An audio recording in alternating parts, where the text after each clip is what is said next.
نے beauty parlour میں جا کے 1 لاکھ روپے میں ایک خوبصورت سی بچی کو چڑیل بنا کے لانا ہے وہاں سے. ایماندار آدمی اچھا ہوتا ہے, سچا آدمی اچھا ہوتا ہے, دیانتدار اچھا ہوتا ہے. پیسہ بھی بڑا ضروری ہوتا ہے, مگر 6 لاکھ کا لہنگا بھی لینا ہے, ہم نے بڑا سا ہال بھی بک کرانا ہے, ہم نے مہندی کا بھی فنکشن کرنا ہے, اس میں پروفیشنل فوٹوگرافر کو بھی بلانا ہے, آدھے تتر آدھے پٹیر, اور اس میں پھر ڈپریشن, انزائٹی, خودکشی, یہ ساری چیزیں ہوتی ہیں. اور اگر ایک نوجوان آپ کو یہ کہتا ہے کہ میرے پاس کوئی جینے کی وجہ نہیں ہے, تو اس کو آپ کیا جواب دیں گے؟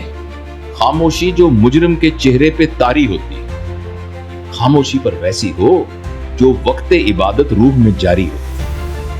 خاموشی جو گہرے سمندر اور جھیلوں میں ہوتی ہے, خاموشی جو آدھی رات کی قندیلوں میں. چاروں جانب شور بہت ہے, ہنگاموں کا زور بہت ہے. دل ہو یا شہروں کی سڑکیں, نفرت کے انگارے بھڑکیں.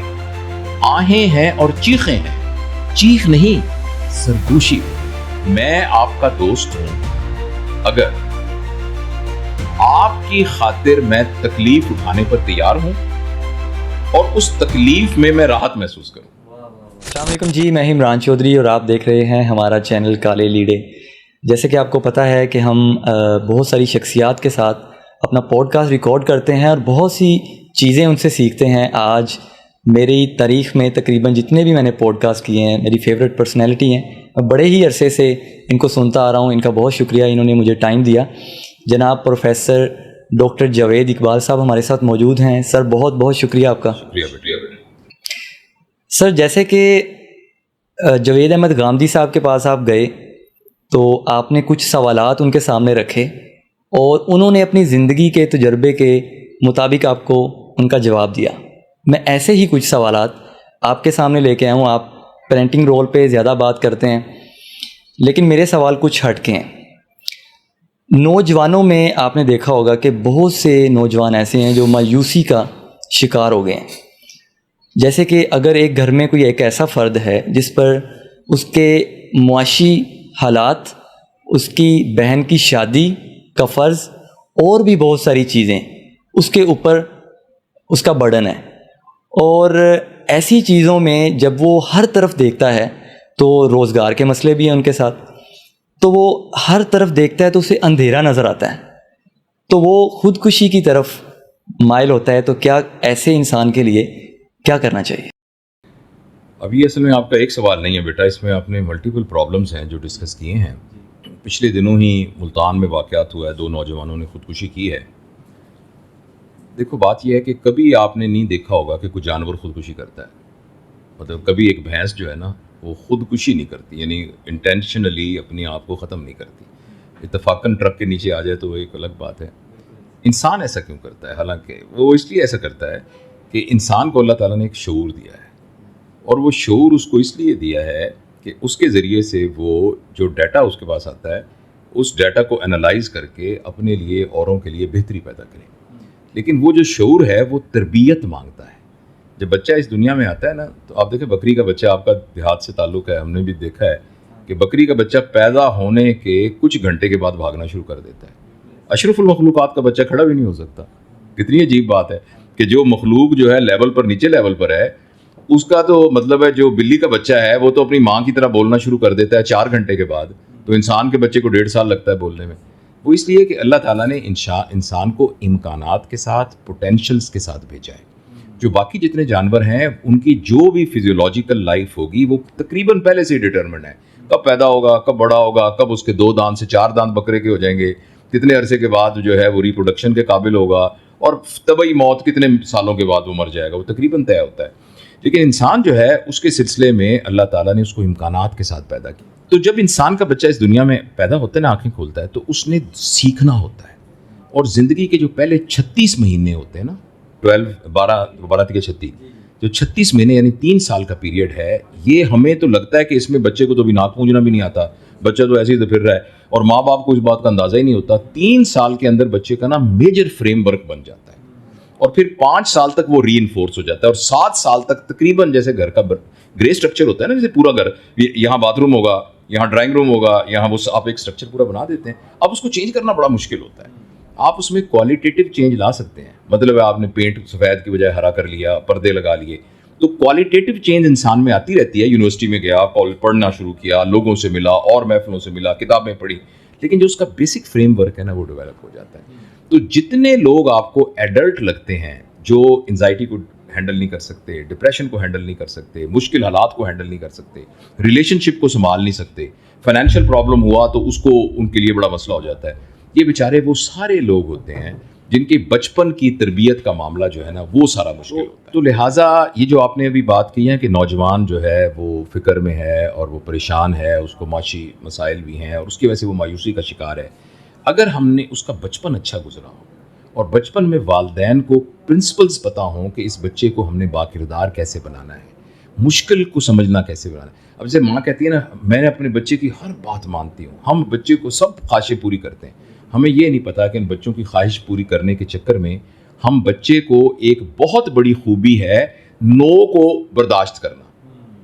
وہ بچہ نو کو برداشت نہیں کر سکتا, لہٰذا وہ ایک ریلیشن شپ میں آیا, آگے سے کچھ ذرا سا نو ہوا تو وہ جو ہے اس کے اندر ڈپریشن طاری ہو جاتی ہے. تو اس کا تعلق بیٹا سارا تربیت کے ساتھ ہے.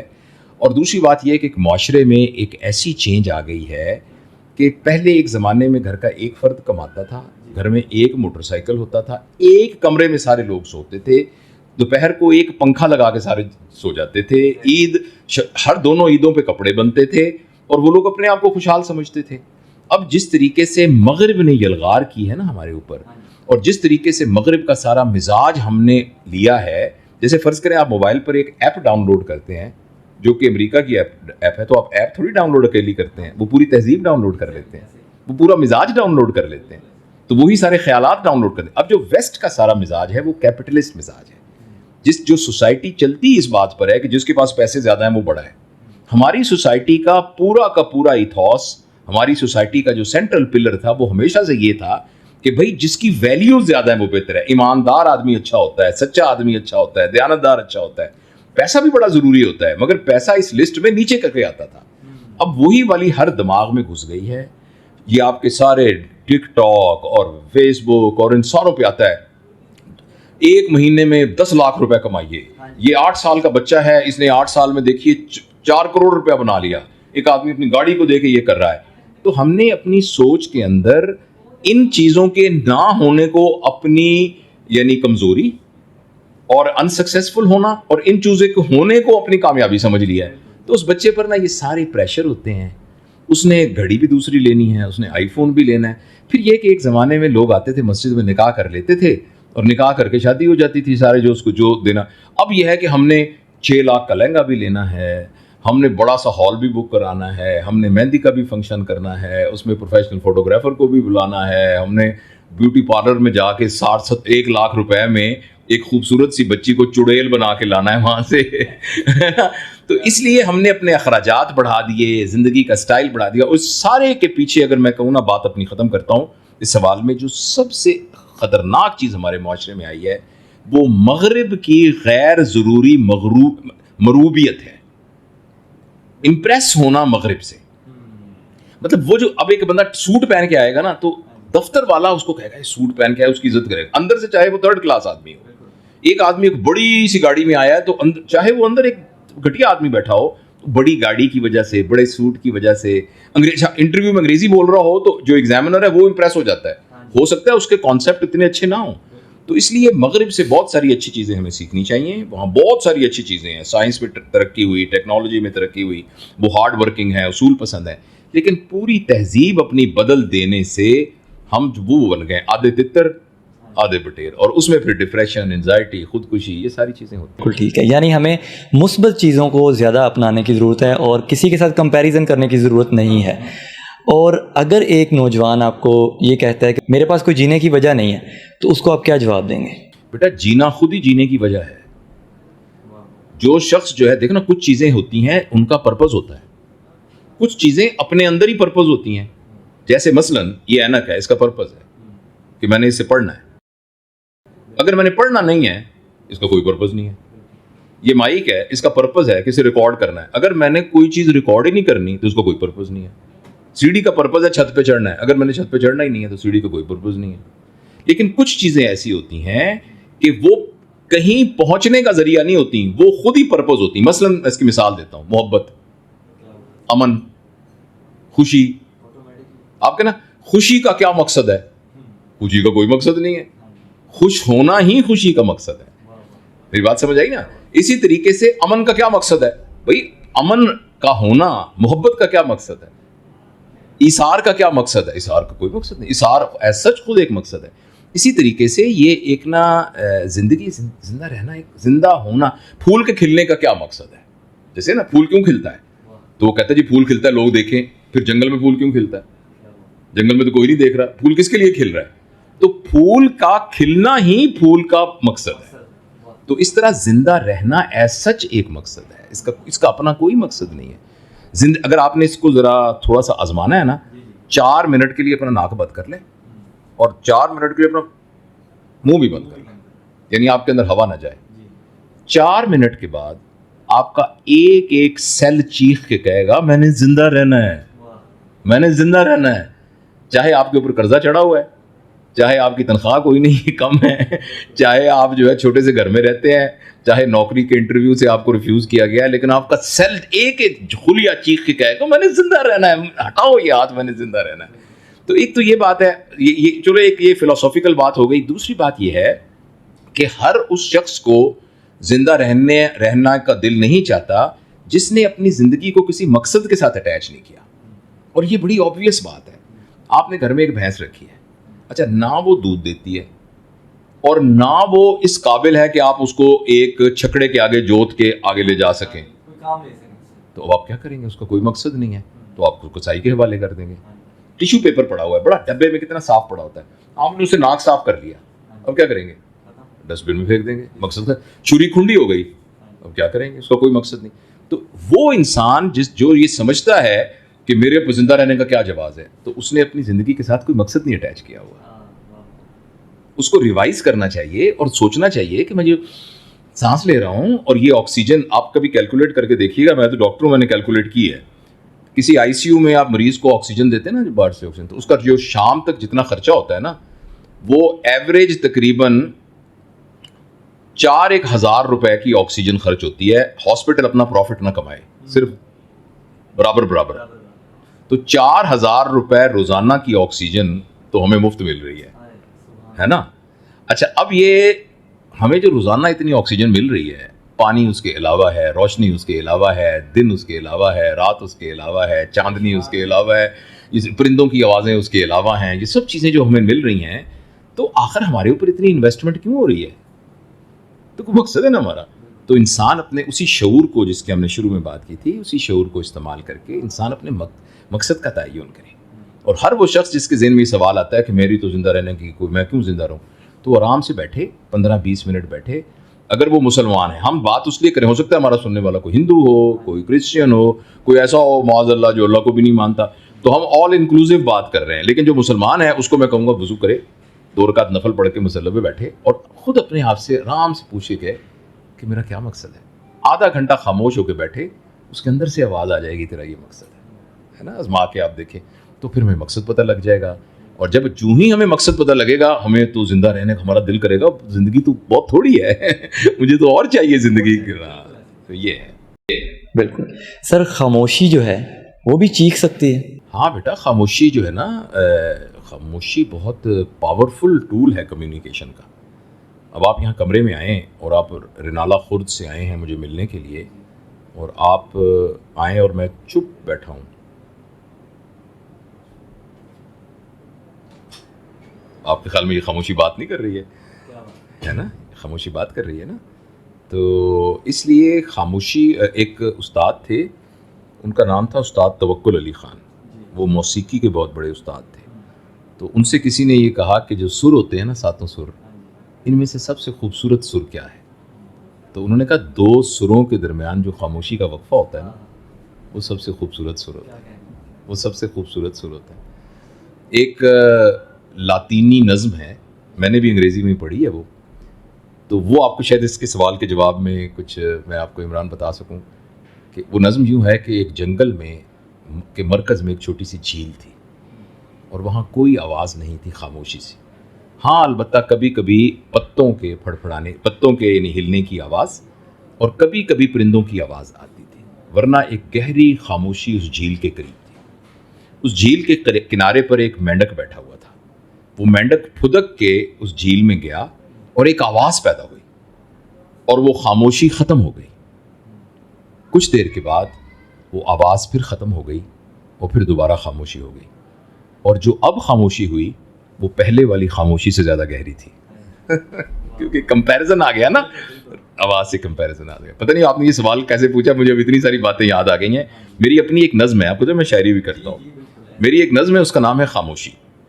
اس میں ایکچولی ڈیفائن کیا گیا ہے کہ ایک پیسو خاموشی ہے, وہ ہے نہ بولنا.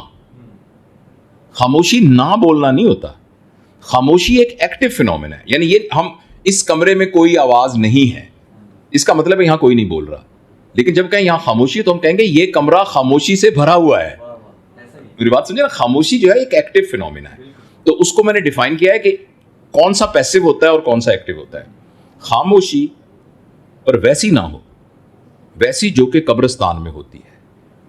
خاموشی جو مجرم کے چہرے پہ طاری ہوتی ہے. خاموشی پر ویسی ہو جو وقت عبادت روح میں جاری ہوتی ہے. خاموشی جو گہرے سمندر اور جھیلوں میں ہوتی ہے. خاموشی جو آدھی رات کی کندیلوں میں ہوتی ہے. چاروں جانب شور بہت ہے, ہنگاموں کا زور بہت ہے. دل ہو یا شہروں کی سڑکیں, نفرت کے انگارے بھڑکیں. آہیں ہیں اور چیخیں ہیں, چیخ نہیں سرگوشی ہو. خاموشی ہو, خاموشی پر ویسی نہ ہو, خاموشی پر ایسی ہو. کسی نے ایک بزرگ سے پوچھا کہ اللہ تعالیٰ کی زبان کون سی ہے؟ اس نے کہا پتہ تو نہیں, میں پتہ کر کے بتاتا ہوں. تو ایک مسلمان سے پوچھا, اس نے کہا جی عربی زبان ہے, اللہ کا کلام عربی میں ہوتا ہے, اللہ کی زبان تو عربی ہے.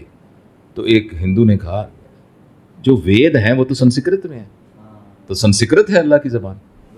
ایک یہودی نے کہا نہیں, تورات کی زبان جو ہے وہ ہیبرو ہے, اللہ کی زبان بھی ہیبرو ہے. تو ایک کرسچن نے کہا کہ لیکن اللہ کی انجیل مقدس تو آرمینین زبان میں اتری ہے, تو آرمینین اللہ کی زبان ہے. تو بزرگ سنتے رہے اور بعد میں کہنے لگے کہ صرف ایک چھوٹا سا ایک یہ سیارہ ہے زمین, جس کے 3/4 پر ہے پانی, 1/4 پہ کچھ لوگ رہتے ہیں, وہ بولتے ہیں. یہاں سے جو قریب ترین ہے وہ چاند ہے 6,80,000 میل دور, وہاں سے لے کر وہاں تک رستے میں کوئی آواز نہیں ہے. اور وہاں سے سورج ہے پتہ نہیں کتنا, رستے میں کوئی آواز نہیں ہے. اور اگر آواز کوئی ہے بھی تو اس کو کنڈکٹ کرنے کا میڈیم کوئی نہیں ہے, اور اگر کوئی کنڈکٹ کرنے کا میڈیم بھی ہے تو اس کا سننے والا ہی کوئی نہیں ہے. تو جو کائنات کی زبان ہے نا وہ خاموشی ہے. کائنات کی زبان خاموشی ہے. اللہ کی زبان جو ہے وہ عربی اردو انگلش نہیں ہے, اللہ کی زبان خاموشی ہے. اگر آپ نے خاموشی کی کمیونیکیشن دیکھنی ہو نا تو کسی دن فجر کی نماز کے بعد کسی بورڈ جنہوں پنجابی کہتے ہیں برگد کے درخت کے سامنے جا کے کھڑے ہو جائیں تو برگد کا درخت آپ سے باتیں کرنے لگ جائے گا, باتیں کرنے لگ جائے گا. وہ کیا سکھائے گا آپ کو؟ وہ لوگوں کو سایہ دینا سکھائے گا, وہ شکر کرنا سکھائے گا, صبر کرنا سکھائے گا, انتظار کرنا سکھائے گا, ہے نا, شکایت نہ کرنا سکھائے گا. جب اس کے پتے جھڑ جائیں گے تو شکایت نہیں کرے گا, پتے آ جائیں گے تو مسکرائے گا, خوش ہوگا. تو اصل میں ہمارے اندر جو ایک خاموشی ہے نا گہری, اب آپ نے ایک بڑی بات کر دی, ایک ٹاپک چھیڑ دیا ہے. اللہ تعالیٰ نے ہمارے اندر نا ایک گمبھیر خاموشی رکھی ہوئی ہے, اور یہ گمبھیر خاموشی اسی خاموشی کا ہی ایک چھوٹا سا جزو ہے جو پوری کائنات کے اندر ہے. اس خاموشی اور ہماری خاموشی کے درمیان میں ہم نے چیں چیں چیں چیں شور ڈال دیا ہے, فیکٹریوں کا شور ہے, اور ہمارے اپنے دماغ کے اندر نا لڑائیوں کا, جھگڑوں کا, فلانا کا چاں چاں چاں چاں چاں ہو رہا ہے. اور وہ جو دونوں خاموشیاں ہیں نا وہ آپس میں ریزونیٹ نہیں کر سکتی, دونوں کی انرجی. لہٰذا جو شخص اپنے اندر کی خاموشی کو پا لینا خاموشی سے بیٹھ کے, تو وہ ڈائریکٹ اس خاموشی کے ذریعے پورے کائنات کی خاموشی سے کنیکٹ ہو جاتا ہے. پہلے یہ بات ہمیں صوفیہ بتاتے تھے اور ہمیں آنکھیں بند کر کے ماننی ہوتی تھی.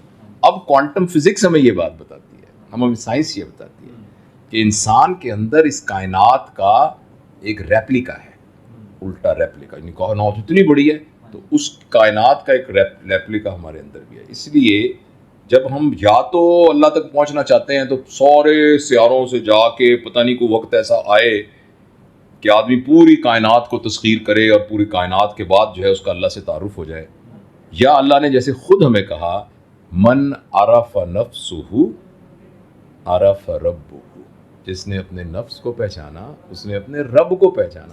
لہٰذا ہم اندر گھس جائیں اور اپنی اس خاموشی کو دریافت کر لیں تو ہماری وہ جو خاموشی ہے اس کے وہ ایک دم اتنی پاورفل ہوگی. آپ نے کہا نا اس کی آواز ہوتی ہے، آواز کیا، وہ اتنی پاورفل ہوگی کہ وہ جو ہے اس شور کو دبا دے گی، اور اس شور کے نتیجے میں جو ہمارے اندر ایک عذاب پڑا ہوا ہے وہ اس کو ختم کر دے گی. اور وہ پھر خاموشی جب ریزونیٹ کرے گی نا پوری کائنات کی خاموشی سے، تو وہی تو انسان کا معراج ہے اصل میں. تو اس لیے خاموشی بہت بولتی ہے، خاموشی کو ہمیں دریافت کرنا چاہیے. بالکل ٹھیک ہے سر، بہت اچھی تعریف آپ نے کی ہے کہ خاموشی جو ہے وہ بہت ہی خوبصورت زبان ہے، اس کو بس محسوس کرنے والے لوگ ہونے چاہیے آپ جیسے. اچھا، ایک میرا سوال ہے کہ جو فرینڈ شپ زون ہے، ایک ایسا فرینڈ شپ زون جہاں پہ ہم دوستوں کے ساتھ بیٹھتے ہیں لیکن ہر ایک کام کرتے ہیں لیکن ان کے درد کو ان کے کہے بغیر محسوس نہیں کرتے، تو آج کل اس کی کتنی ضرورت ہے اور کیسے محسوس کرنا چاہیے ان کو؟ بس بیٹا نا، یہ تو نا انسان کا انسان ہونا ہے. انسان دیکھو نا، اور ہمارے بہت ہی مربی ہیں، ہمارے استاد اور بہت ہی بزرگ احمد جاوید صاحب، میرا بہت نیازمندی کا ان سے تعلق ہے. تو وہ یہ فرماتے ہیں کہ ایک علامہ اقبال کے اوپر ایک محفل تھی، تو کسی نے پوچھا کہ علامہ اقبال اب بھی ریلیونٹ ہیں کیا؟ یہ سب چیزیں ابھی نوجوانوں کے لیے اہمیت رکھتی ہیں؟ نوجوان تو بات کر رہا ہے کہ ابھی میں نے سوشل میڈیا کرنا ہے، ٹک ٹاک کرنا ہے، آرٹیفیشیل انٹیلیجنس، تو اقبال کے شعر کو ان کی اہمیت ہے. تو انہوں نے کہا دیکھو بات یہ ہے کہ اللہ کا قانون اترا ہے نا اس زمین کے اوپر، قرآن فرض کرے، احادیث ہیں، شریعہ ہے. وہ شریعہ بکری کے اوپر تو لاگو نہیں ہے، وہ اس کے اوپر کتے پہ تو لاگو نہیں ہے نا، مکھی پہ تو لاگو نہیں ہے، تو انسان کے لیے لاگو ہے. تو انسان اگر کوئی ہوگا تو تبھی تو اس کے اوپر قانون لاگو ہوگا، باقیوں پر تو کوئی ریلیونٹ نہیں ہوگا نا وہ بات. تو لہٰذا یہ جو آپ نے بات کی ہے نا کہ ایک انسان کا انسان ہونا تو پہلے بہت ضروری ہے نا، اور صرف یہ نہیں کہ جسمانی طور پہ ہم انسان نظر آ رہے ہیں تو ہم انسان ہی ہیں، کہ ہماری انسانیت اگر اندر موجود ہے، وہ وصف موجود ہے، تو تبھی تو ہم انسان ہیں. لہذا یہ جو آپ نے وصف بتایا یہ انسانی وصف ہے. لیکن بدقسمتی سے ہم میں سے اکثر لوگ جو ہیں وہ انسانی سطح پر زندگی ہی نہیں گزار رہے، وہ انسانی سطح سے نیچے کی زندگی پہ گزار رہے ہیں. آپ کہیں گے حیوانی سطح پہ زندگی گزار رہے ہیں، بدقسمتی یہ ہے کہ حیوانی سطح پہ بھی زندگی نہیں گزار رہے. کیونکہ جو حیوان ہے نا، حیوان صرف اپنی ضرورت کے تحت کوئی کام کرتا ہے. شیر کسی بکری کو کھائے گا اگر بھوکا ہے، اگر بھوکا نہیں ہے گا شیر بکری کو کچھ نہیں کہے گا، کبھی بھی کچھ نہیں کہے گا. لیکن انسان جو ہے وہ اس کو ضرورت نہیں بھی ہوگی تو دوسروں کو نقصان پہنچائے گا. تو یہ حیوانی سطح بھی نہیں ہے، یہ اس کی نیچے کی سطح خواہش کی سطح ہے. لیکن انسان خواہش کی سطح پر بھی نہیں زندگی گزار رہا، اس سے بھی نیچے کی سطح کی زندگی گزار رہا ہے، جس کو لسٹ کہتے ہیں. لسٹ کا مطلب ہے مزہ، جس کو نفس امارہ کہتے ہیں ہماری ریلیجس ٹرمینالوجی کے اندر. تو انسان اپنی زندگی گزار رہا ہے مزے، جس میں مجھے مزہ آ رہا ہے وہ میں کروں گا، چاہے وہ کھانے کی لذت ہے، چاہے وہ دولت کی لذت ہے، چاہے وہ جنسی لذت ہے، چاہے وہ کسی قسم کی بھی لذت ہے. اور جب انسان اس لذات کی زندگی پر زندگی گزار رہا ہوتا ہے نا تو وہ ایکچولی انسان ہوتا ہی نہیں ہے. تو لہٰذا کون سے قانون کی ہم بات کر رہے ہیں؟ اس میں قانون لاگو ہی نہیں ہوتا. وہ قانون کے دائرے سے ہی باہر ہے وہ بیچارہ، کیونکہ وہ تو پہلے انسان تو کوالیفائی تو کرے، انسان تو ہو نا. پہلے کبھی ہتھکڑیاں لگا کے کسی بلی کو تو جیل میں نہیں لے کے جائیں گے کہ اس نے چوہا کھا لیا، اس کو تو نہیں پکڑ کے لے کے جائیں گے. لیکن اب میں کوئی انسان کسی انسان کو قتل کر دے تو اس کو پکڑ کے لے جائیں گے، کیونکہ بلی کے اوپر یہ قانون لاگو نہیں ہو رہا نا، کیونکہ بلی کے لیول پر زندگی گزار رہی ہے جو ضرورت کے لیول کے اوپر ہے. تو لہٰذا کوئی انسان اگر کسی کے ساتھ ہمدردی نہیں کر رہا، کسی کے درد کو محسوس نہیں کر رہا، کسی کے دکھ کو محسوس نہیں کر رہا، تو اس کو نا پھر اپنے اوپر محنت کر کے اپنے لیول کو بڑھانا چاہیے. وہ پرانا شعر ہے نا، کئی دفعہ سنا ہوگا آپ نے، درد دل کے لیے پیدا کیا انسان کو، ورنہ طاعت کے لیے کچھ کم نہ تھے کرو میں. پوری دنیا اللہ تعالیٰ کی اطاعت کرنے کے تیار تھے، درد دل کے واسطے پیدا کیا انسان کو. تو یہ کہ بیسیکلی انسان کا تو انسان ہونا ہی یہ ہے کہ وہ دوسروں کے دکھ کو پہچان سکے، دوسروں کے درد کو پہچان سکے. اور اگر کوئی ایسا نہیں کر رہا تو اس کو اپنے اوپر محنت کرنے کی ضرورت ہے اور پریشان ہونے کی ضرورت ہے کہ مجھ سے کیوں نہیں خیر آخر ہو رہا. اور جب ہم سے کوئی خیر نہیں ہو رہا ہوتا نا، اور ہم سے نیکی ہو نہیں رہی ہوتی، اور ہم برے کاموں میں پڑے ہوتے ہیں، تو دیکھنا یہ پڑتا ہے کہ کہیں ایسا تو نہیں اوپر سے ہی تار کٹ گئی ہے نا, مائک چل ہی نہیں رہا, اے سی چل ہی نہیں رہا, پی ایچ کسا ہے, سارا کچھ کیا دیکھا چل ہی نہیں رہا. بھائی یہ دیکھو کہ ٹرانسفارمر سے تار تو نہیں کٹ گئی کہیں, مطلب آپ ایک ہفتے سے نماز نہیں پڑھ رہے ہیں, کہیں اوپر سے تو نہیں آپ کا تار کٹ گئی ہے, کہیں پیچھے سے ہی تو نہیں حکم آ گیا کہ بھائی اس کو پرے کرو, فارغ کرو, کہیں ہم تو نہیں رندے دارگاہ بن گئے ہیں. تو لہٰذا یہ کہ ایک انسان کا اچھا انسان ہونا جو ہے, اگر انسان کو ذرا سا بھی لگے کہ وہ اس کا لیول اچھا نہیں ہے تو اس کو اپنی فکر کرنی چاہیے اور فٹافٹ اپنے آپ کو کریکٹ کرنے کی کوشش کرنی چاہیے, دیکھنا چاہیے کن جگہوں پر پرابلم ہو رہا ہے, فٹافٹ مشورہ کرنا چاہیے, کسی مینٹر کو ڈھونڈنا چاہیے, کسی اللہ والے کے پاس جائیے. سب سے بڑا اللہ والا جو ہے نا انسان خود ہوتا ہے. اکیلے میں بیٹھ کے نا اپنا جائزہ لینا, یہ سب سے بڑی کوالٹی ہے. ہاں, تنہائی میں بیٹھ کے, اکیلے میں بیٹھ کے کہیں کہ یار سارا دن میں نے کیا کیا, اور آپ کو اندر سے ایک مفتی بیٹھ کے جواب دے گا کہ ہاں فلاں بات یار نہیں کرنی تھی, فلاں بات ایسے نہیں کہنی تھی. تو اس طریقے سے اپنا جائزہ لینے سے انسان انسانی سطح پر بالکل ٹھیک. سر دوستوں کی آپ کے نزدیک تعریف کیا ہے؟ دیکھو دوست وہ ہوتا ہے, یہ تعریف میں بورو کی ہے میں نے کسی سے. ہاں, اپنے ایک دوست نے مجھے بتائی تھی, اور وہ ذاتی کسی حد تک میرا ذاتی تجربہ بھی ہے. میں آپ کا دوست ہوں اگر آپ کی خاطر میں تکلیف اٹھانے پر تیار ہوں اور اس تکلیف میں راحت محسوس کروں, تو میں پھر آپ کا دوست ہوں. یعنی آپ کی خاطر میں تکلیف اٹھانے کو تیار ہوں, لیکن پھر میں آگے سے چینچی بھی نہیں کرتا, دیکھنا میں تیری خاطر کی کیتا, دیکھنا میں تیری, یہ نہیں. آپ کی خاطر میں نے تکلیف اٹھائی, لیکن اس تکلیف اٹھانے میں مجھے ایک راحت ملی کہ میں نے اس کی خاطر تکلیف اٹھائی, تو پھر میں آپ کا دوست ہوں, پھر میں آپ سے محبت کرتا ہوں, میں آپ سے محبت کرتا ہوں. اور دوسری ایک اس سے آسان, یہ بہت بڑی ایکچولی لیول ہے, لیکن اس سے ایک آسان بات یہ ہے کہ میں آپ کا دوست ہوں اگر آپ کے بارے میں مجھے کوئی بھی بات پتہ چلی ہے اور وہ اتنا ناقابل برداشت عمل ہے کہ جس عمل سے میں نفرت کرتا ہوں, تو میں اس عمل سے نفرت کروں گا مگر آپ سے نفرت نہیں کروں گا, تو پھر میں آپ کا دوست ہوں. یعنی میں جیسے ماں جو ہے اس کا بیٹا نالی میں گر گیا اور پورا گند سے بھر کے آ گیا, تو ماں اس گند سے نفرت ضرور کرتی ہے مگر یہ نہیں کہتی کہ بیٹا گندا ہو گیا. بیٹی کی ٹانگ نہیں کاٹتی, وہ جو گند ہے اس کو اتار دیتی ہے. جیسے آپ کا ہیرا جو ہے وہ نالی میں گر گیا, اس کے اوپر گند لگ گیا, تو آپ ہیرے کا ہیرا ہونا وہ ختم نہیں ہوتا, ہاں گند ہے جس کو صاف کرنا ہے. تو لہٰذا آپ کا کوئی جو آپ کا دوست ہے نا, اس نے کچھ بھی کیا ہے, آپ اس کے بارے میں ججمنٹل نہیں ہوتے. آپ کہتے ہیں حرکت تم نے بہت بری کی ہے, اس سے میں نفرت کرتا ہوں.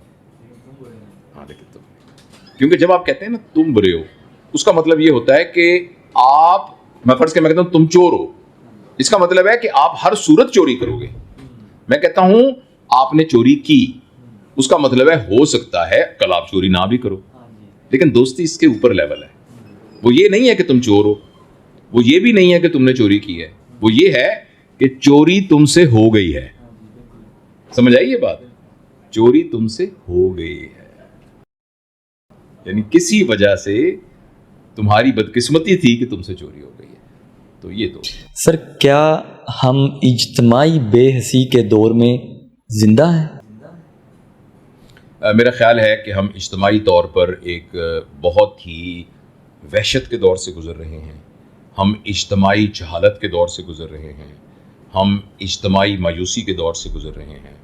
ہم ایک اجتماعی, جب ہم اجتماعی کہتے ہیں تو اس کا مطلب ہوتا ہے کہ اوور آل انوائرمنٹ اس طرح ہے. اس کا یہ مطلب نہیں ہوتا کہ انڈیویجول بریلینس موجود نہیں ہے یا امکانات موجود نہیں ہیں, لیکن یہ بات صحیح ہے کہ میرے خیال میں پوری دنیا میں اس وقت جو انسانی شعور ہے وہ بہت سطحی ہو گیا ہے, وہ مزے سے گورن ہوتا ہے, لسٹ سے گورن ہوتا ہے, وہ higher level of purpose, larger than life purpose, larger than life thoughts, اس سے معاشرہ عاری ہوتا جا رہا ہے آہستہ آہستہ. اور اس کی وجہ سے وہ جو ہائر ایکٹیویٹیز تھی, مثلاً فلاسفی, مثلاً ادب, مثلاً یعنی شاعری, مثلاً جو جتنے بھی ہائر فنون تھے, وہ سارے کے سارے انسان کے لیے ویلیو لیس ہونا شروع ہو گئے.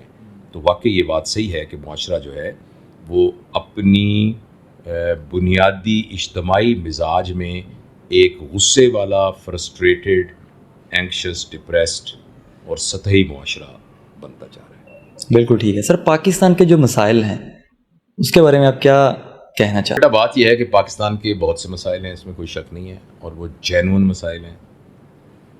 اور پاکستان کے بہت سے مسائل ایسے ہیں جو پرسیوڈ مسائل ہیں، جو صرف ہمیں بتائے گئے ہیں اور ایگزیجریٹ کیے گئے ہیں. وہ ایکچولی مسائل نہیں ہیں، وہ ایکچولی ہمارے مسائل ہیں، پاکستان کے مسائل نہیں.